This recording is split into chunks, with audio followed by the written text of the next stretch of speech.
Morning বন্ধুরা, আবারও চলে আসলাম তোমাদের কাছে নতুন একটা ভিডিওর সাথে। আজকে যে ভিডিওটা নিয়ে এসেছি সেটা ঘুরুঘুরুর উপরে। ঘুরুঘুরু মানে আমার ছেলেটাকে নিয়ে একটু ঘুরতে যাওয়ার ইচ্ছা ছিল।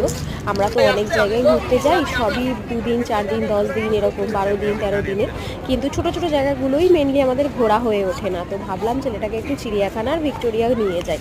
তো মেনলি চিড়িয়াখানাটাতে নিয়ে যাওয়ার ইচ্ছা ছিল, তো নিয়েও গেছি। আর ভিক্টোরিয়াটা অ্যাডিশনাল হয়ে গেছিলো টাইমের মধ্যে। কিন্তু দুঃখের বিষয়, তোমাদের চিড়িয়াখানার ভিডিওটা আমার গ্যালারিতে দেখতে পাচ্ছি না, মনে হয় আমি ওটা ডিলিট করে দিয়েছি, তাই তোমাদেরকে ওটা দেখাতে পারলাম না। কিন্তু ভিক্টোরিয়াতে আমরা কি মজা করেছি সেটা পুরোটাই তোমাদের সামনে তুলে ধরার চেষ্টা করলাম। যারা কলকাতাতে থাকো তারা তো জানোই ভিক্টোরিয়া কত সুন্দর একটা জায়গা।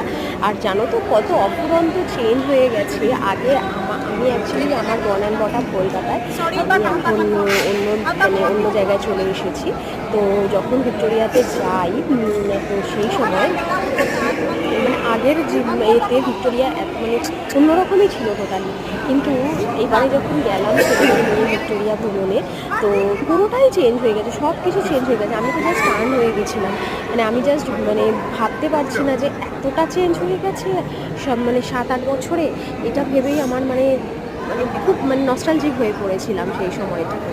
তো যাই হোক, সব মিলিয়ে বেশ ভালোই লাগলো। আমার জায়গা, আমার শহর, তো দেখে আমার ছেলেও খুব এনজয় করেছে। তো তোমাদেরকে চিড়িয়াখানার ভিডিওটা দেখালেও তোমরা দেখতে পারতো আমার ছেলে কতটা এনজয় করেছে। তো ভাবলাম ভিডিওটা তোমাদেরকে একটু শেয়ার করি, তাই জন্য শেয়ার করলাম। কেমন লাগলো একটু জানিও কিন্তু বন্ধুরা। তো আজকের মতো তাহলে এতটুকুই, আবার আসবো আরেকটা দিন আরেকটা ভিডিওর সাথে। টাটা।